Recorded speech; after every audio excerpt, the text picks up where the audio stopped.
Hi, I'm Amy McCarter. Welcome to House Calls, brought to you by KaMMCO, where Kansas healthcare professionals deliver health insight.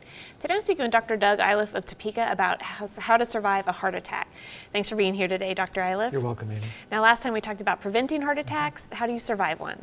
Well, there are three important rules. The first is you've got to know something about the symptoms of a heart attack. And the second is you've got to know to chew an aspirin. And finally, you've got to call 911. Now, although everyone knows the symptoms, more or less, and they know how to get an aspirin and how to dial a phone, the average person won't show up in an emergency room for 2 to 4 hours after a heart attack, and the ideal is less than 1. So what's the holdup? The holdup is that we're embarrassed or we're afraid of unnecessary expense. Look, everyone has chest pains from time to time, and it's almost never a heart attack, so we're afraid of looking like a hypochondriac. And so we're just afraid to go to the emergency room when we need to. Yeah.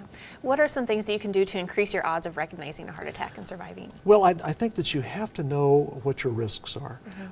If I'm a 28-year-old guy and I'm having a fight with my boss and I'm getting chest pains, well, that's almost never going to be a heart attack, right? And if it is a heart attack, you're probably going to die because you're not going to think it is and you're not going to seek medical care. On the other hand, if a patient has a good relationship with their primary care physician, it's really, they're going to know their risk factors. They're going to know if they've got high blood pressure, high cholesterol, or type 2 diabetes. They're probably going to have some diagnostic tests in their background, and they're going to be educated about what a heart attack is like.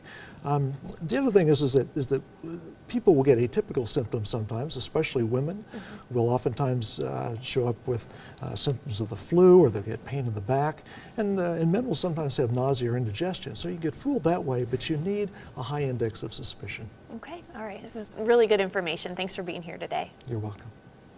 Please join us next week for a new health topic discussion on House Calls.